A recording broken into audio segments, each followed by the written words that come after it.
Hello, everybody. Welcome to episode number 27 of Stories from a Mountain Town.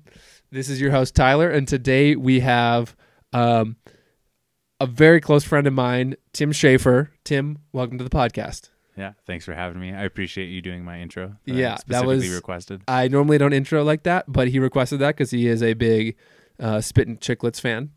Swipe ups. Who does that? I don't actually follow that one, but who says that one? That intro. That's JR? I don't know. I can't remember. I don't know. I've never actually listened to it. But yeah, we're out here. We just got done with an amazing steak dinner. We had steak, potatoes, asparagus, Tim's life-changing mushrooms, which changed my life, even though you didn't think they were 100%. Well, we missed out on the shallots, and we didn't have all the ingredients, so they were subpar. Okay.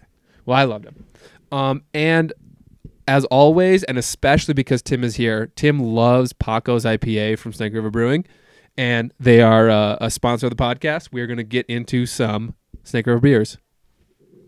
Which, gladly get to crack it open. Yeah. Wait, where's my... I need a koozie. Is there any koozies over there? Shit. Okay. But you got to be jealous because I just got a new Jackson Hole Stillworks koozie.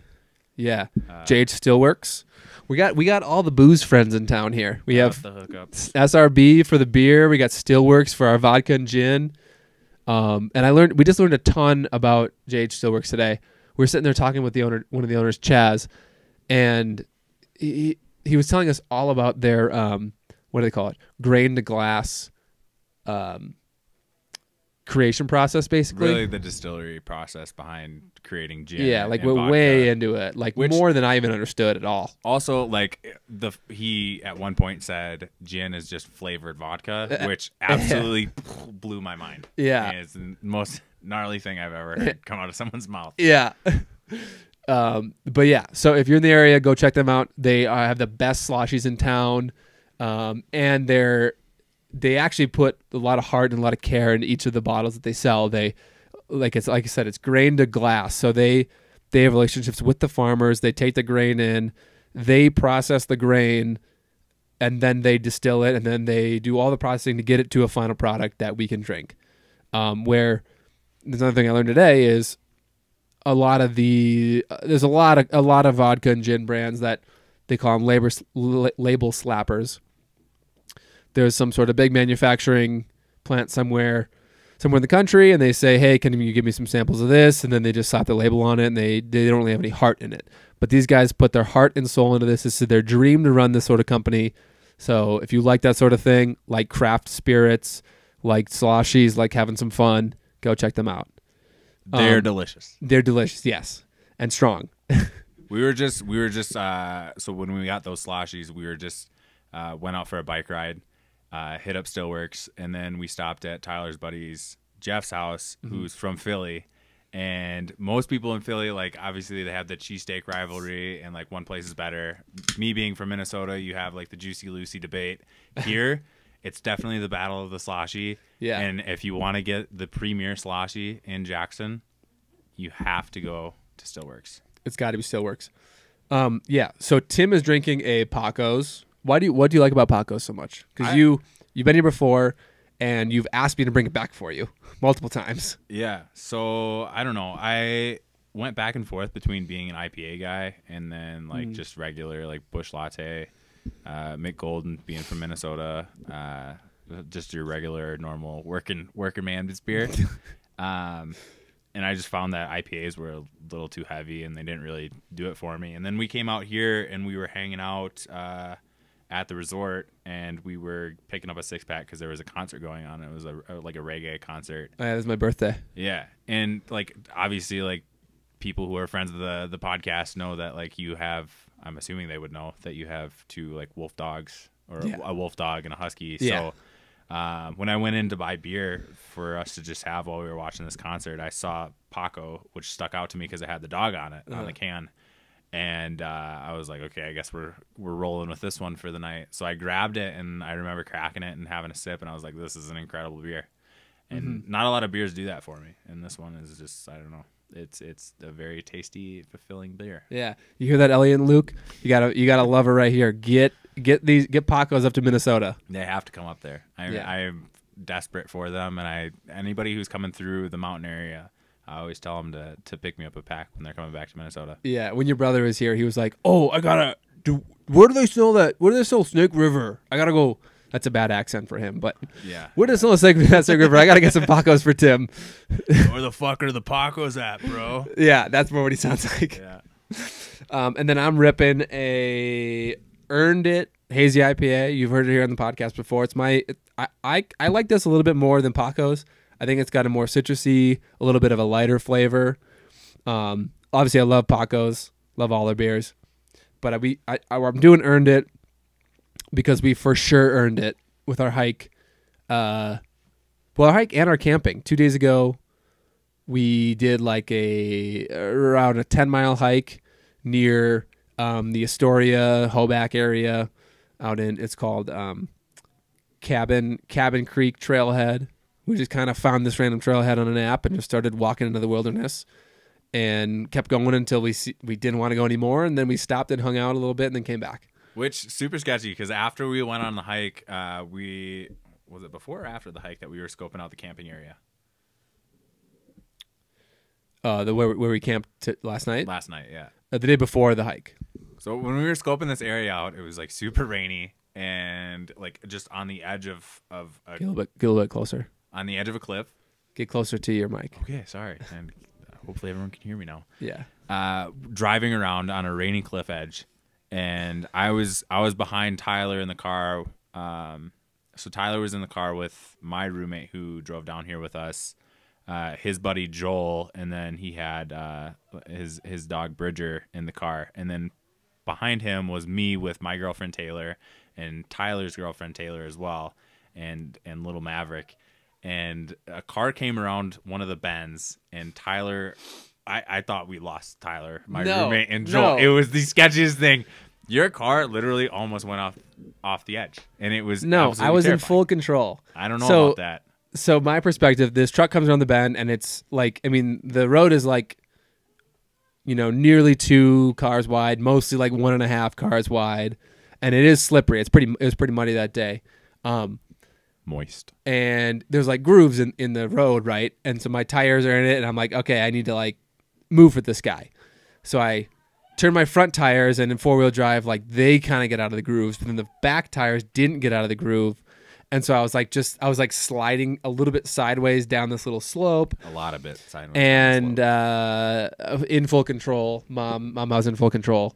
But then we got, like, they had to back up because it probably, like, it was a skinny spot. Like, they should have given us more room anyways because we were coming downhill. But I generally don't disagree with that. They should have given you more room. But after you had made it around, totally safe, Tyler's mom, his tire tread was, what, I would say less than an iPhone length, which is something that everyone can relate to. I don't know about that. From the edge. No, I don't know about that. I don't know about that. It was. I looked at it.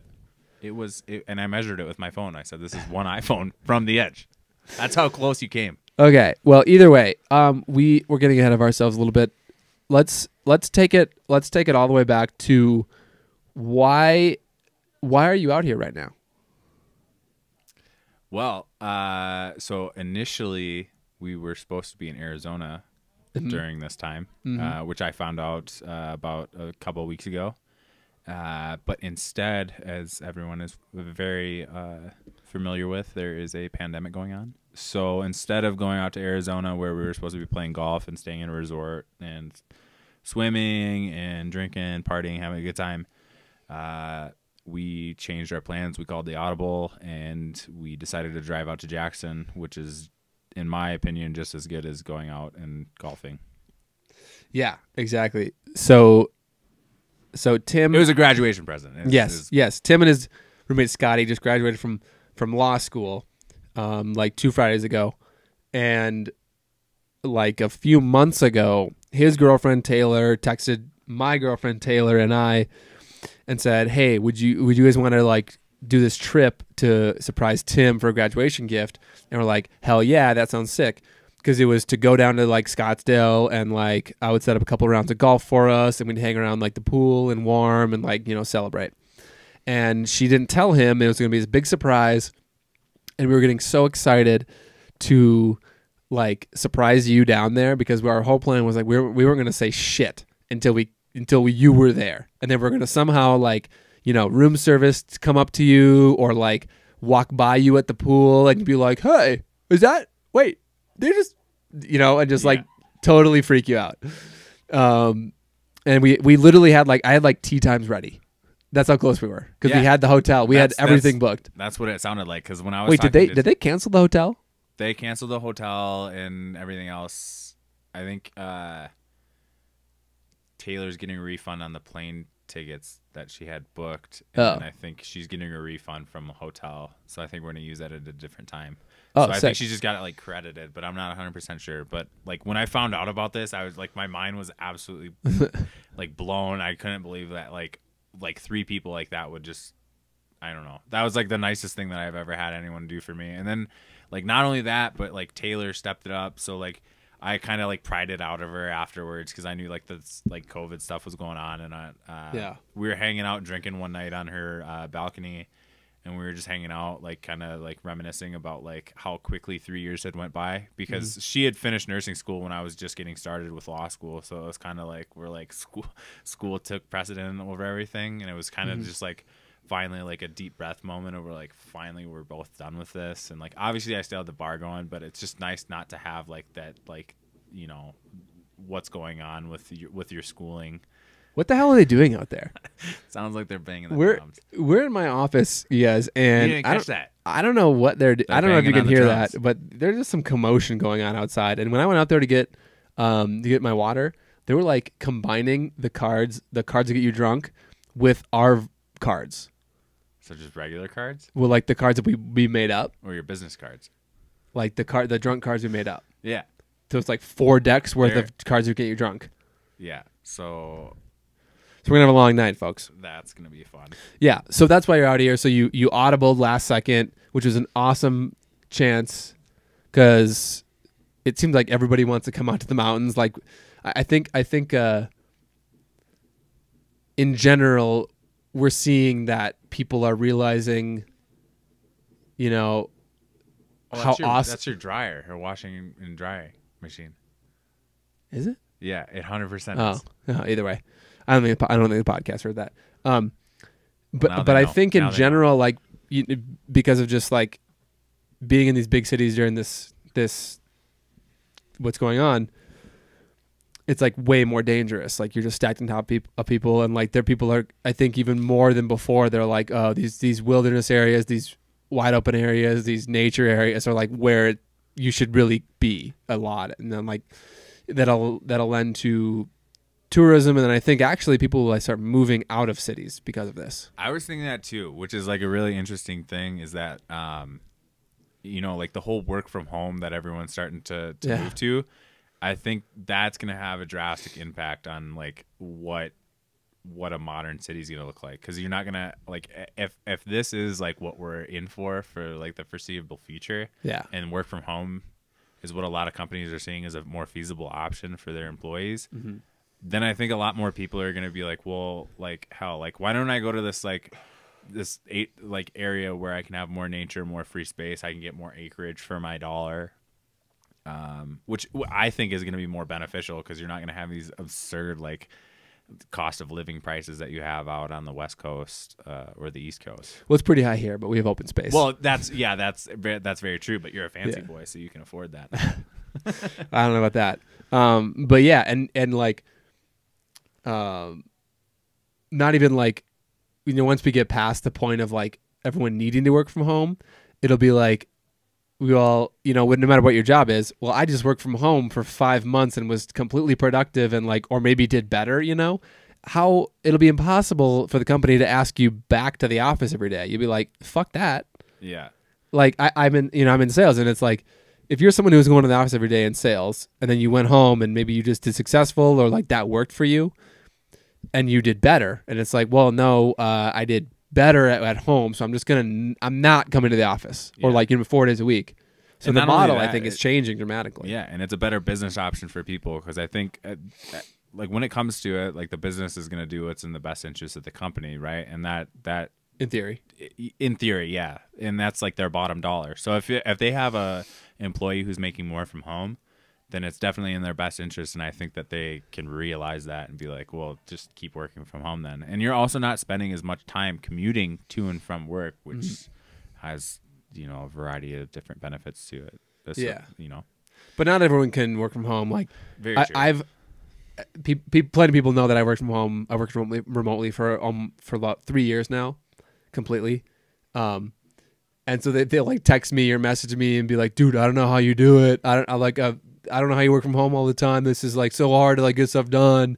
And it's just like, just fucking do your job. Like you're hired to do a certain task or do something and make money or do whatever. Fucking do it. Like, just be an adult. Like separate. Like you need to separate the task from the location you're doing it at and being in the office. Well, not only that, but just like a maturity level in and of itself. Where like, I don't know, I feel like I've run across a bunch of people in school where it's just like they bitch and moan about everything and everything. Yeah. I say everything and everything like an idiot. Everything and everything and everything. Anything and everything. All of the like, things. They just bitch about. They bitch about all the things. Just anything, and it's so frustrating because it's just like well, what about, and especially now with this going on because our bar has been like pushed back and forth, and like we didn't have a firm date of like when we're gonna take it, and we still kind of don't because they said well, you guys can still take it at the end of July. Alternatively, we'll have it like early mid-September, and you can pick what date you want, and like depending on what happens in the future, like you should be able to take those dates. Like they could accommodate it, and everyone. The majority of people in our school are just like, what the fuck? This is crazy. Like, why are we doing this? It's just like everyone's in this shit together. It's not like we're the only people who are like being affected by this. So it's just like, suck it up. Like it's pretty even playing field. Yeah. I understand that. Like it sucks. And like, you're not going to be able to pass the bar and like become like a certified attorney, like a bar attorney and be able to do what you set out those 3 years to do. But like, I don't know. People are dying, and people are losing their jobs. People are losing businesses that they took years to build, and it's like you're complaining about a test, and they're being more than accommodating. So shout out the bar. Yeah. How are employers reacting to that delayed bar? Like, I'm sure a lot of your classmates had like prospective jobs lined up. Pending passing the bar. Yeah. Are they being cool with it? Are they like moving on to maybe another state that their bar was earlier, or they've done it already, or something like that? So there's been a lot because we have in Minnesota like the bar. It depends on like where you take it that you would be able to take. Like you would pass the bar and you could be a bar attorney in whatever state that you pass the bar in. Wisconsin doesn't have the bar, so if you pass from how did you pass the Louisiana State bar exam? Dude, I don't know. Louisiana is its own place. Like you've seen Catch Me If You Can, right? I have. Okay, but that's the thing. It's like it's funny because like when we were in like law school classes, like we'll be talking like certain like rules of procedure or certain criminal law statutes, and everyone will be like, "Oh, like this is the same across the bar, regardless of where you are." And then it's like, except, and it's like fucking Louisiana, of course, because is it different? Louisiana has a bunch of different like nuanced laws to the state, and you can't really ask me about that Southern law, Cajun law, the Cajun law, the broil law, the Bayou laws, Bayou law, which we got a whole other language and a whole other law. Which you have to be upset because it's not Clemson. I'm not a big Clemson guy. I'm not. You're like, I have a koozie maybe, and it's like I played golf yesterday, I have a quarter, and you have a whole wardrobe of Clemson gear. I have a 1/4 zip. Like I hope Austin Colvard listens to this podcast and he absolutely texts you or calls you up and he's like, dude, me and you bought like a whole wardrobe worth of Clemson clothing. No, the orange shit I've had because I've been a fan of Ricky Fowler's forever. The Clemson stuff, which is I literally only have 1/4 zip. It's not even like an orange quarter zip. It's gray with a paw print. my point And is, you want to know how I got it? My point You want to know how I is, got it? I asked you. You want to know how I how got it? much Clemson stuff you had, and you said I have a koozie and that's it. When? Literally the other day.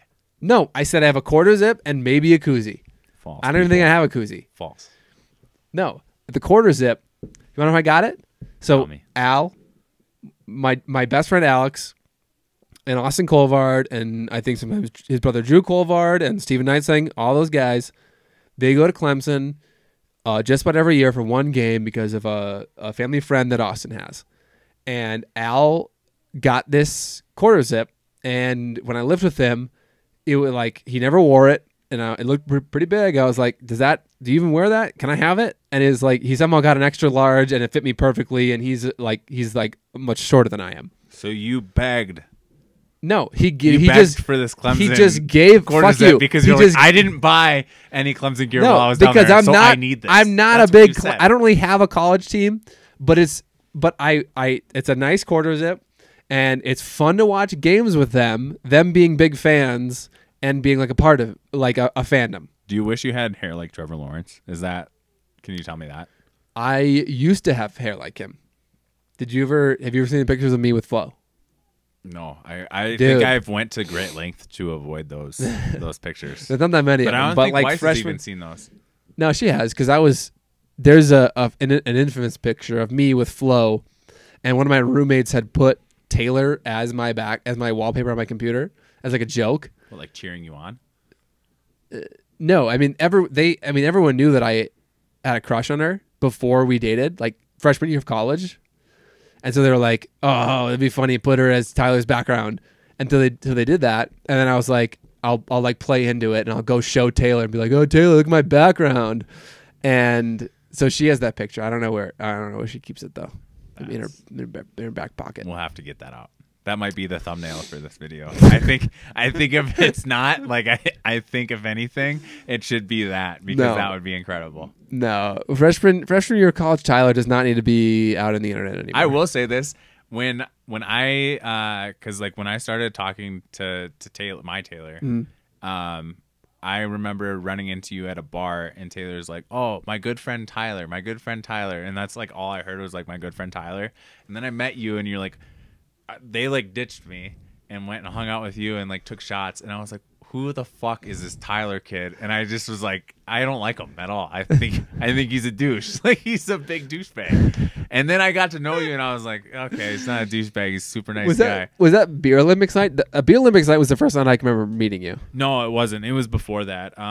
It was while they were still in season. It was at God, what was the one on downtown Duluth? Like Spurs. It was Spurs, which is always packed and just a terrible place. And I love Spurs. It sucks. And you didn't buy me a shot, and I gotta say, I'm kind of upset to this day about it. Well, I mean, between us girls, you know, I can't just be buying shots for every single guy that college Taylor Rosemark is hanging around with. I'd be broke. Well, that's true, but shout out Chuck Meany for letting you rock the card, which is the thing that I thought was funny at the time. And I was just like, oh, throw it on Chuck's card, throw it on his tab. If I was single like for most of college, it would have been sick. Yeah, that would have been a sweet deal. But yeah, I think Beer Olympics. God, I don't even really remember like the first like time that we actually. Oh, you don't remember? I don't. Do you? Yeah. Tell me. But somehow after a Beer Olympics, I remember. I just remember going to like we did Beer Olympics at my house. I don't think you were there. No, I wasn't. Then we went to Grandma's, like the sports garden, and then like you were just there, and like I was, you know, with Taylor and I don't know who else was there, but Taylor and Taylor. Yeah, a couple of their hometown friends. Yeah. And like we were just like, you know, I just you were the people that I went in with, and so I was like, oh, we'll just like party and dance with them. So we just like party and dance, and that was it. And you basically, I mean, you passed my test that night when fuckboys would come up to try to dance with any of the girls we were with just as friends, and you would just like nudge them out of the way. I was like, okay, this guy has his head in the right spot because there's a lot of fuckboys at Grandma's on Saturday nights. What were they called back then? Because they certainly were not fuckboys. I always called them fuckboys. I more often called them fuckboys then, actually. Really? I don't use that term very often anymore. I think I would stick with douchebags. That would That's that what would I apply. that's what I applied to you. Okay. But you're not a douchebag. Thank you. I might be a douchebag. Let's be clear. I'm not concerned. We got a little bit off topic. So back to the law stuff. So you graduated. You'll take the bar at some point in the summer or the fall. September. Yeah. For sure. Is there anything later than September? If it doesn't happen in September, they said that we have to take it in February. That would not be fun. Which would not be great. No. But right now I'm working as a lobbyist for Drain the swamp. Well, I mean, people need a voice on the Hill. I work in Minnesota, so it's specific to Minnesota. It's not like a DC thing. There's no swamp. Yeah. So tell the people like what kind of law do you want to go into? What kind of lawyer do you want to be? I don't know. Besides good one. Yeah, a good lawyer. One that makes a lot of money. Is that a good answer? That can be. I don't know. I've done everything. It was when I first started law school. We had the Minnesota Supreme Court justice come to our school and give us a talk, and like we did like a happy hour afterwards where we gotta like do a little networking. And I remember talking to like half of them, and every time I would ask them like what would you think about like where you were at now as opposed to where you want to be? Came in the door. Was that a FaceTime? That's a little Jack Saronian. FaceTiming with a baby. Oh. Little nuggets talking. Taylor's sister just had a baby, and he is very cute.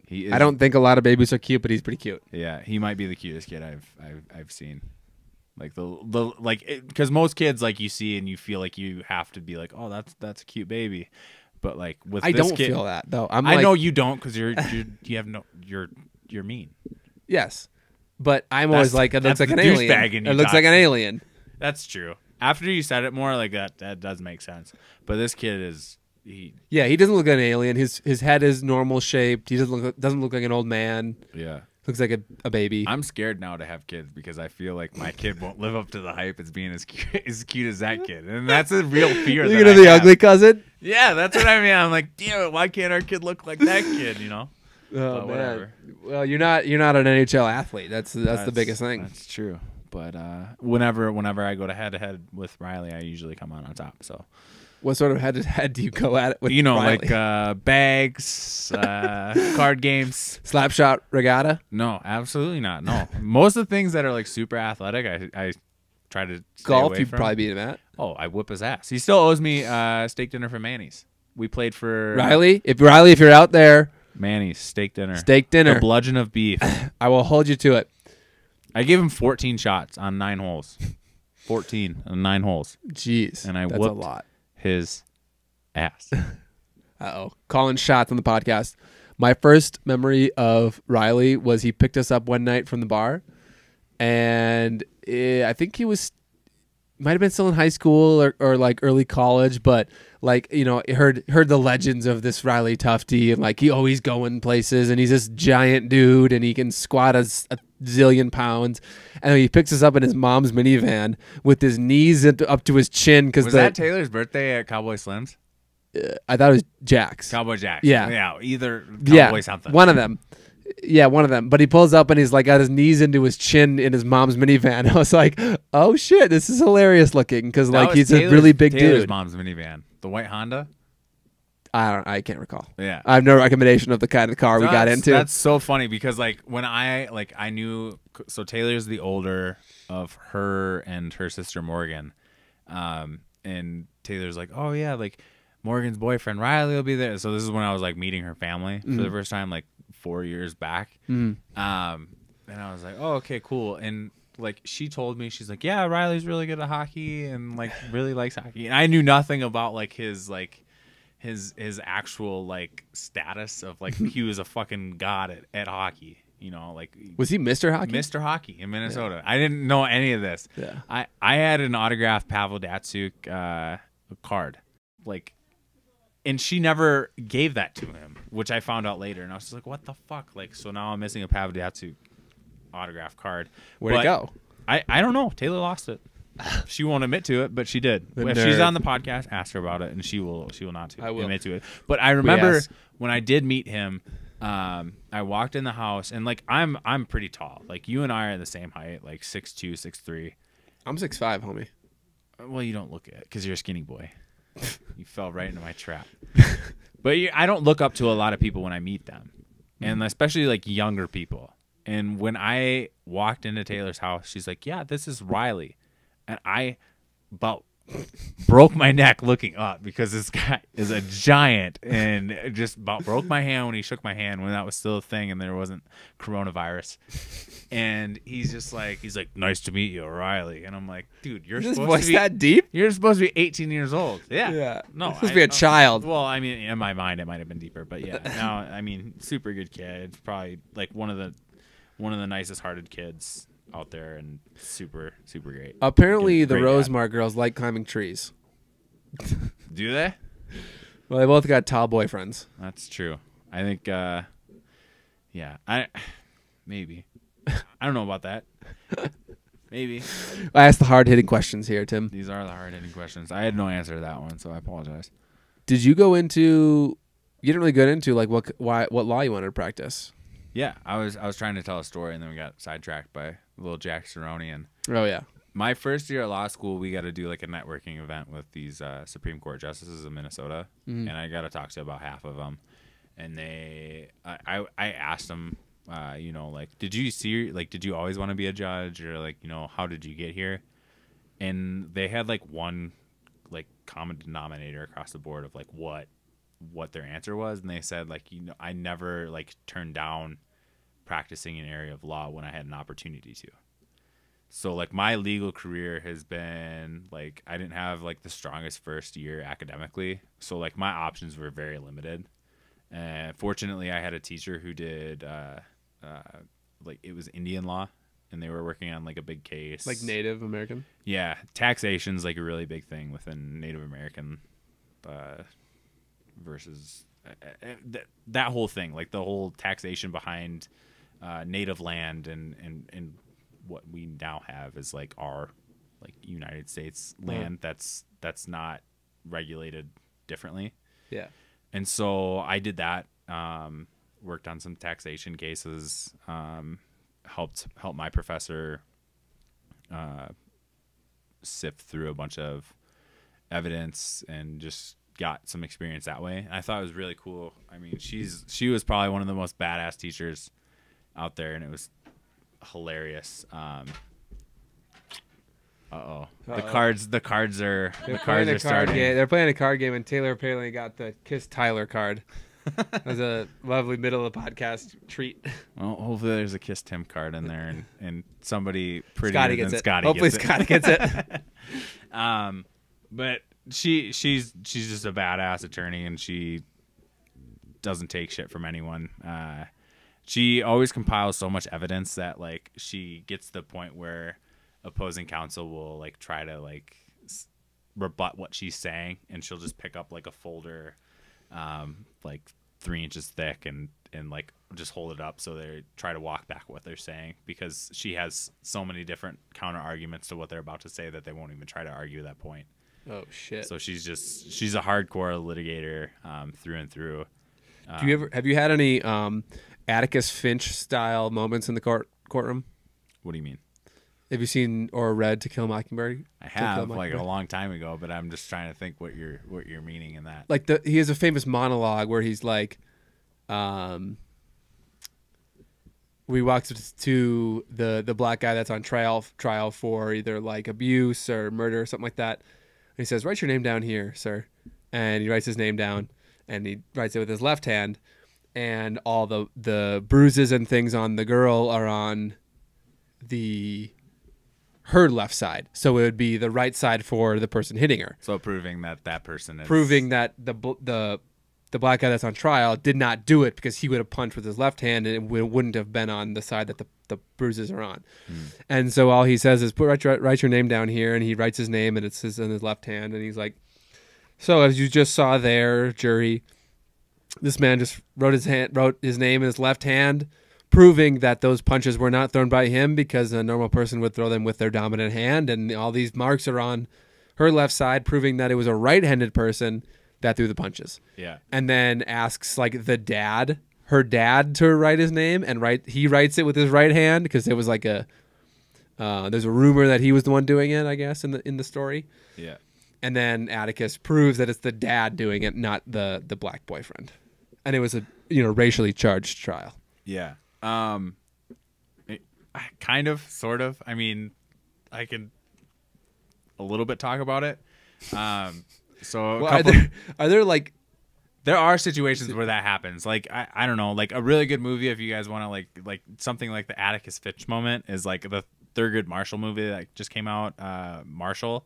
I think it's called Marshall. It's really good, but this woman like claims that she was raped by like an African American, and she said that he had tied her up and put her in the back of the car or whatever. And he pretty much had to second chair this case, and they came up with like a really clever way to allow him to kind of poke holes in the prosecutor's case.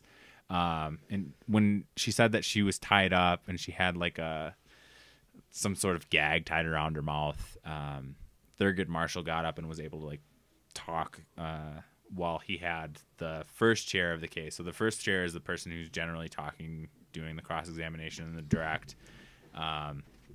So he was like, please tie this gag around my mouth. And then Thurgood Marshall was able to prosecute it. Cause if you're not barred in a certain state, you can't appear on behalf. So like a lot of people, what's the movie called? Marshall, I believe. But you have to like be brought in. So like pro hoc vice is the way that people do it. So you have to submit a bunch of stuff to the court system to where you can appeal. Wait, Thurgood Marshall's a real dude. Yeah, dude, come on.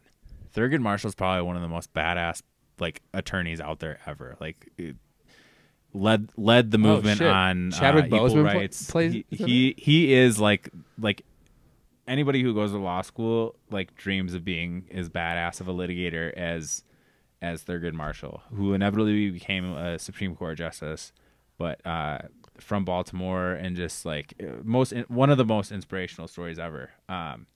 Isn't it funny when they like take these influential guys that did real shit in real life, and they make like like this version of the movie is called Thurgood, and they're like, nah, that wasn't good. Let's try it again. Marshall. Yeah. Well, I mean, like you could make hundreds of movies just based on the cases that he did. And he was so creative about like leading the movement on equal rights that he would like all law is based on precedent. So like a case could make or break the outcome of your case that was litigated in the past. So he took a bunch of cases that were based on race, and he litigated those cases and created precedent along the way to establish like a groundbreaking cases for the equal rights movement. So is he still alive? I don't believe so. I don't think so. Look it up. Not Thurgood. But like, look up. Oh, he died in 1993. Look up. Like type in Thurgood Marshall. Just leave that there, and they do like equal rights landmark cases. So we just Googled Thurgood Marshall equal rights cases. Yeah, so he was a lawyer for Brown v. Board of Education. Whoa, I know that one. There is so much like I had such a phenomenal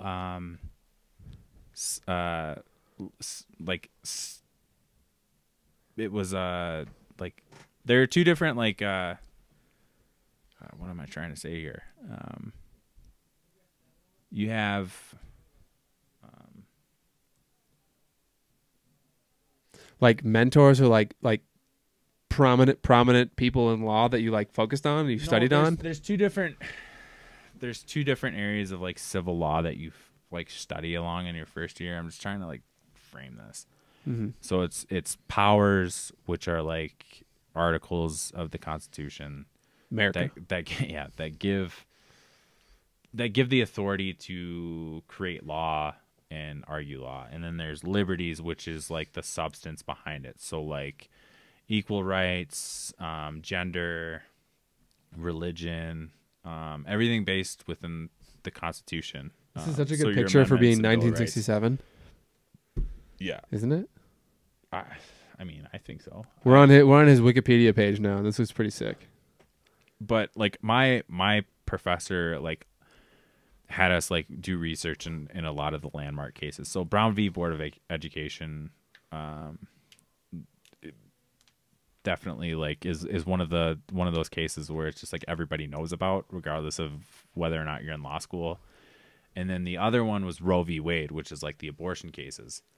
And turns out that the attorney who was representing the litigant who was trying to justify having abortions was fresh out of law school. That was her first ever case that she litigated. Oh shit. How fucking crazy is that? That like the first case that you ever have, you are arguing in front of the Supreme Court. That's got to be like not top 5. The Supreme Court. That's like top 5 most famous cases ever, right?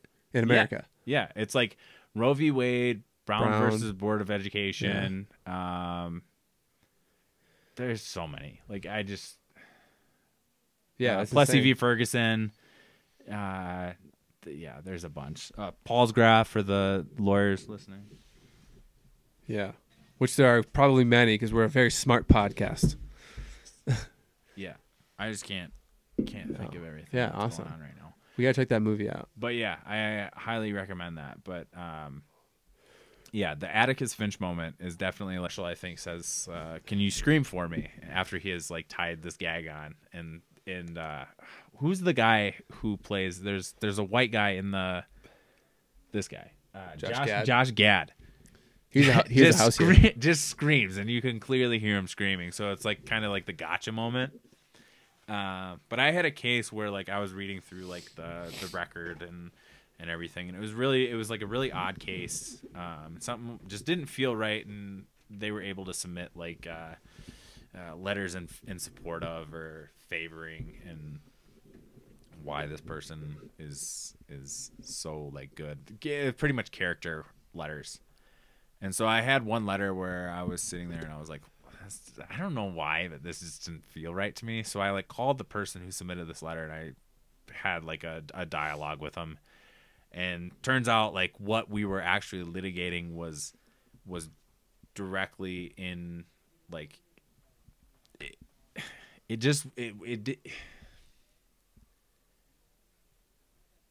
it wasn't what the person was saying. So it was conflicting with the person's story.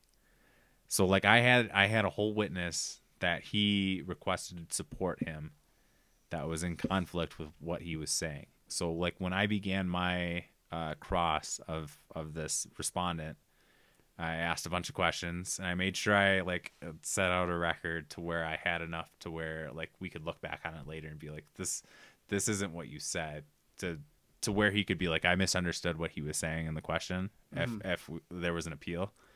And after I had like the 4th or 5th one, I was just like, okay, like we want to call this person as a witness. And opposing counsel was just like, well, why weren't we notified of this person as a witness? And it's like, this is the person on your support list. Like we can do whatever we want. Like this is somebody that you should have called. Gotcha, bitch. To support. Yeah. And so like we called, and it was funny because we asked the questions that we needed to ask that directly conflicted with what he was saying. And it was one of those things where it was just like, there's no way you can get out of this. But the case was appealed. I didn't work there anymore because I had started school back up and it was a summer gig. But it was definitely like a kind of an Atticus Finch moment where I felt like fucking rights. Like this is pretty cool that you were able to poke holes in someone's stories and then your intuition led you to the right outcome kind of thing.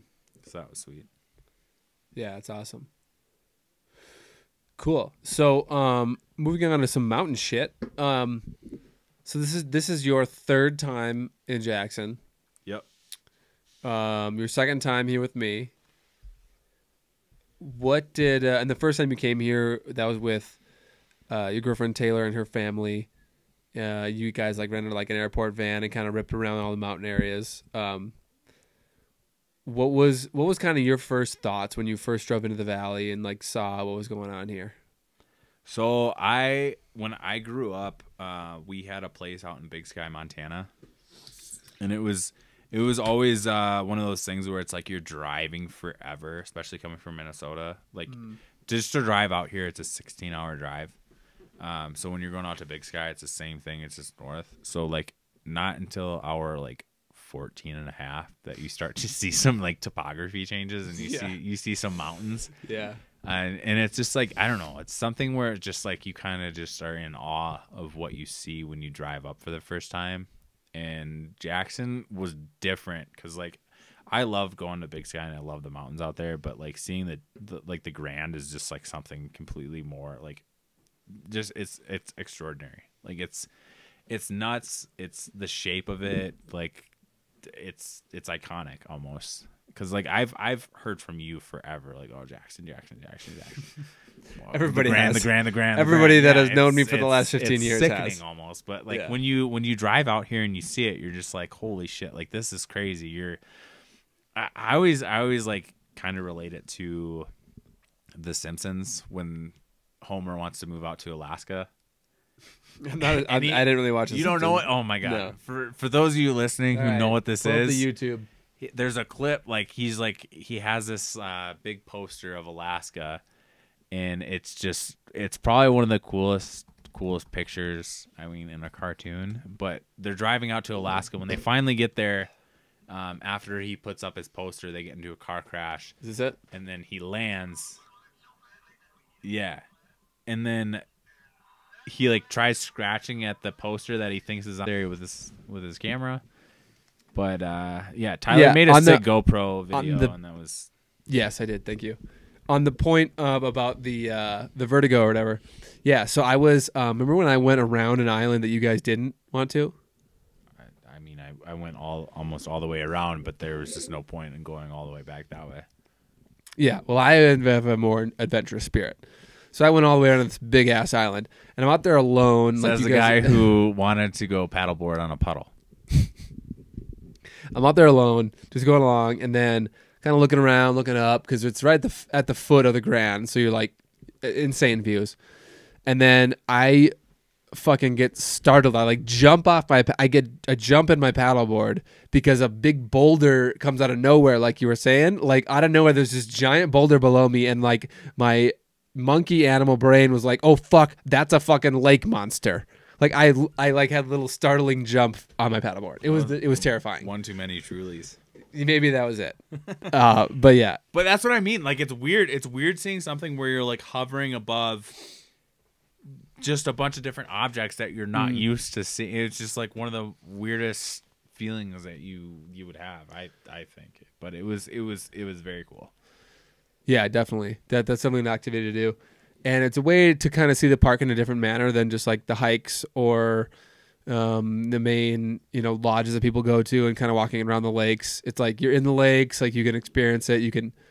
String Lake, like most of it, we could just like walk along our paddle boards if we wanted to. If you get hot, just like dip in and you're just like at, shoulder height or something. Yeah. Very refreshing. But I was going to make this point earlier is that like coming out here from Minnesota where everything is very locked down, like our governor had like the shelter in place orders that are starting to slowly but surely be relaxed a little bit. But out here, when we drove in on Wednesday, it was a ghost town. Like there was not a car on the road. There was a bunch of the small towns that were near the area completely shut down, and it was weird. We were the only people in the mountains, which was a very eerie feeling. But as soon as the weekend hit on Friday, because here is like opened up, like bars and restaurants are open. Yeah, a lot of them are like 50% capacity, but the rest of Wyoming I think is completely open. Right, but it was weird seeing something like that because everything's still currently shut down in Minnesota.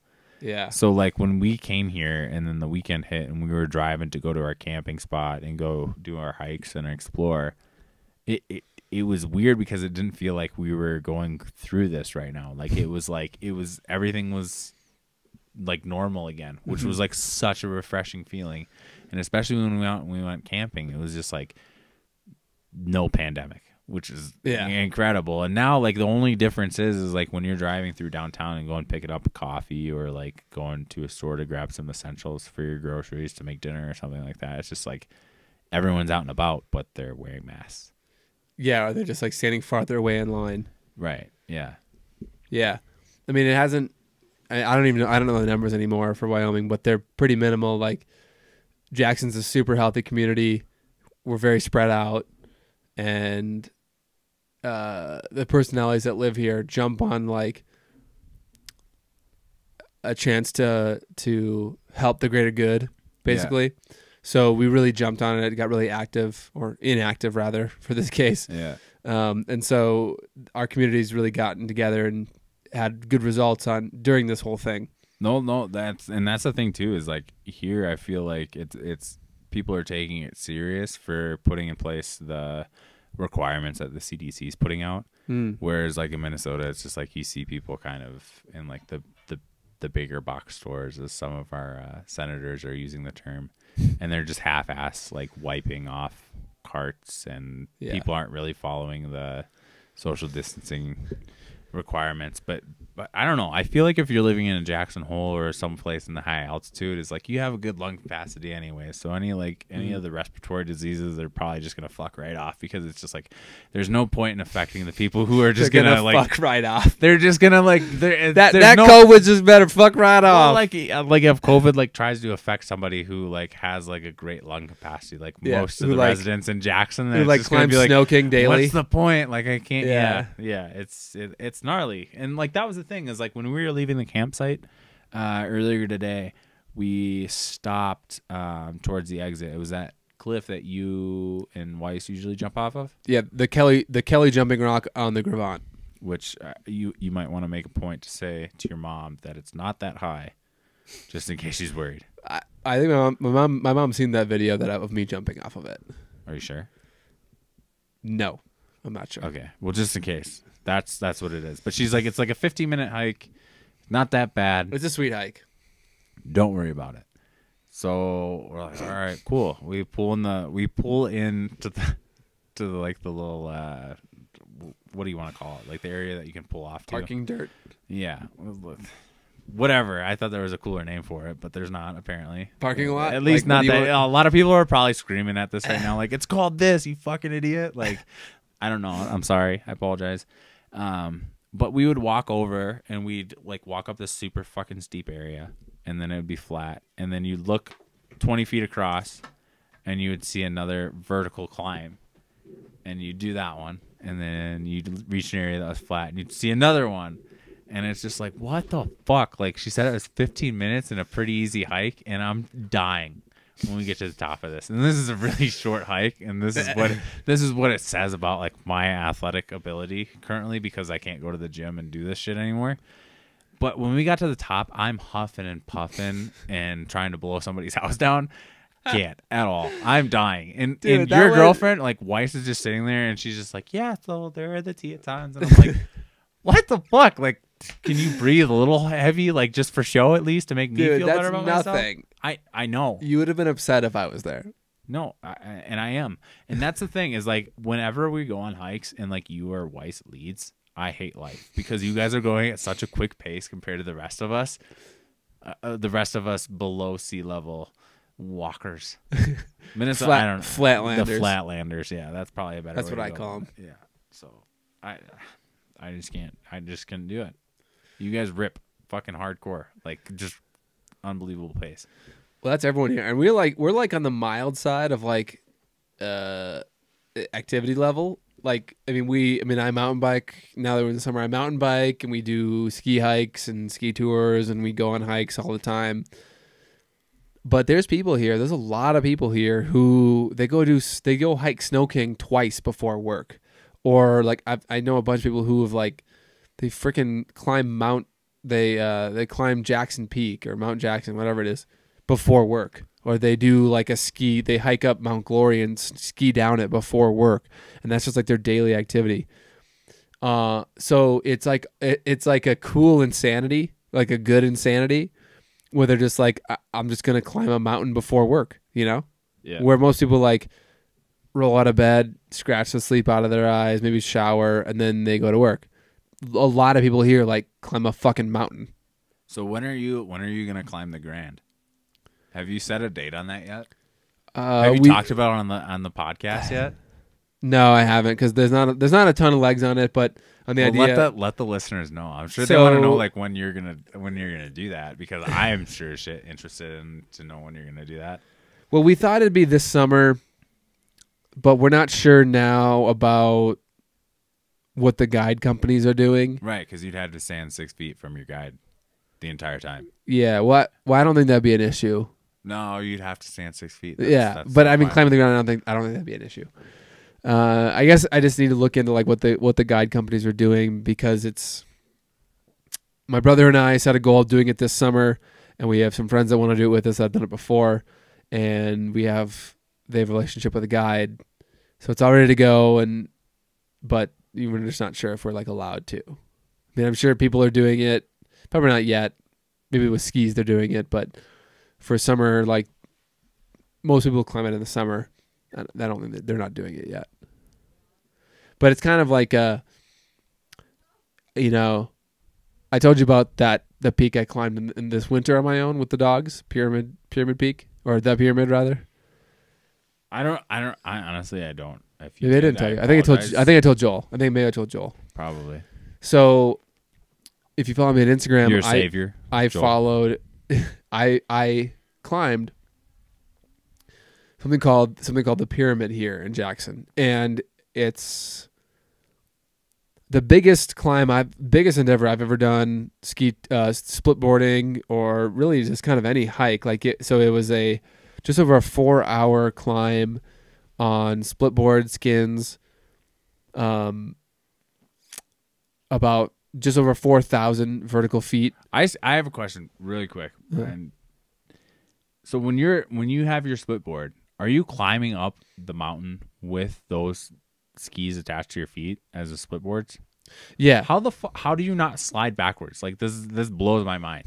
There's things called skins that are on the bottom of it, and I'll show them to you. This is how not up to date with Jones this shit I am. Split board skins.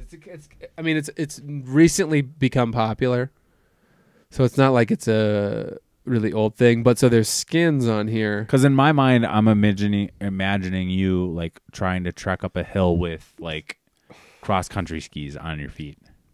No, it's a snowboard split in two. No, I get that. See but this what's white on the thing? bottom that allows you to climb up the mountain with it?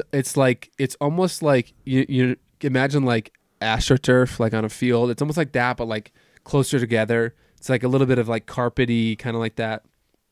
It's like some sort of material that has little hairs on it. Okay. And they're all pointing towards the back of your